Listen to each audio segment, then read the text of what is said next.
How do people charge more than £1,000 for a coaching program?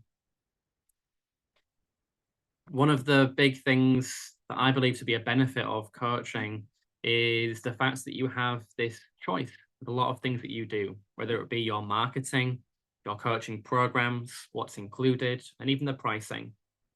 Now, when I used to work as a chef for many, many years in hotels and restaurants around the world, my salary was based on an annual salary, right? And that meant that I'd be getting paid in the early years of my catering career about 12 to 14,000 pounds per year.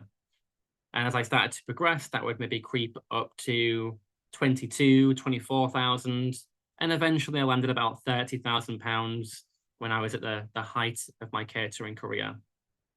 And I think for a lot of businesses, that's a lot of people at work, that's similar, right? We have a cap salary that we work towards, and that's it. But with your own business, you can choose the prices. So you'll see a lot of coaches that are charging £1,000, £2,000, £3,000 for a coaching program, working with people over 3, 6, 12 months perhaps. But what that means is if you find 10 customers in the year paying £3,000, you've got enough money to go throughout the year. If you can double that, you've doubled your income. Now, a lot of people struggle to get to this point because they are stuck in this cheap coaching phase of charging £50 per session or £100 per session. So, how do you break through from that cheap coaching to more premium coaching services? Well, firstly, realize that people put a value on highly effective services. Yeah. A mobile phone these days might cost you £1,000. A new couch might cost you £2,000. A new holiday might cost you £3,000. And people go on them multiple times per year. People buy a new phone every 12 to 24 months. People buy new shoes that cost them sometimes hundreds of pounds. A bag can cost you 500, £1,000, even more for the high value brands. This means that people are spending money on things that they want. So the first thing to realize is people are willing to spend money on high value services as well. People regularly spend 1,000, 3,000, even tens of thousands of pounds for things that can change their life. And think about it from the perspective of business owners. A business owner making £100,000 per year firstly has the resources to pay for a coach to help them with their business. It's tax deductible. And if that can get their business up to £140,000 the following year, they'll be happy to pay somebody £10,000 to get them there. Right. And think about that as an easy leverage. But when we think about our relationships, how much is a relationship valued at? People are willing to pay money to save a relationship or to make it much more effective. Their personal lives. I've been through a lot of depression, a lot of anxiety, and I struggled for a couple of years in a really dark time. If you could ask me how much I would have paid to avoid 2 years of absolute agony, I'd say a lot. Right? Even when I didn't have a lot of money, I would have paid a lot of money to make that go away. So people have these goals, these dreams that they will value coaching coaches for and will pay them a substantial fee to help them out. So realize that that barrier of money is in your head and probably not as much in your customers.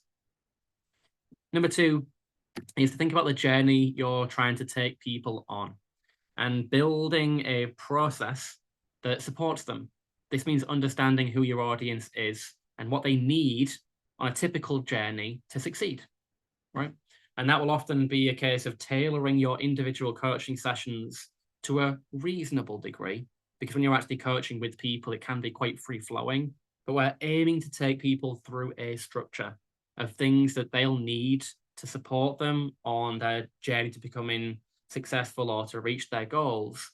We can figure out what those things are going to be. If you're unsure about this, have a lot of pro bono coaching work and learn what are the themes that come up, what are typical things that happen in sessions 1 to 10, and just figure that stuff out. Because once you've figured out what those general things are that affect 80% of people, which is going to happen repeatedly with a lot of coaching sessions, you can then reverse engineer a program that will feel tailor-made for specific people. When something feels like it's made for us, we will pay a premium for this. Right? And step number 3 is thinking of easy wins for you as the coach that are low effort but provide great value when building a coaching program. And this is one of the big distinctions between selling a coaching service session by session and building a program. Just booking in for one session, people aren't going to pay you £1,000. When you order a program from a coach, you're going to have multiple sessions, but also other elements that we'd class as remarkable elements that can support them on their journey. So thinking a bit creatively about what those other things are that may not initially be a big time consumption for yourself, but will add a great amount of value. Things like your network, maybe some pre-created content, which could be templates, ebooks, video support, and a whole host of other things would be in this category of creative elements that you can do in advance that can add value and make it feel more professional from your customer. So what could be those easy wins for you that you could add into a coaching program, because that can really elevate your program from selling a £200 for a couple of sessions to making £2,000 or £3,000 from 3 to 6 months of coaching, which is a substantial win and can give you that lifestyle business that you want. Those 3 things are going to be, number 1, realize that people will pay you for the service if it's of value. We'll tailor make that journey for our customer to make sure it feels personalized for them. And then think of easy wins that are low effort but provide great value. Good luck in starting to increase your coaching fees to help your customers.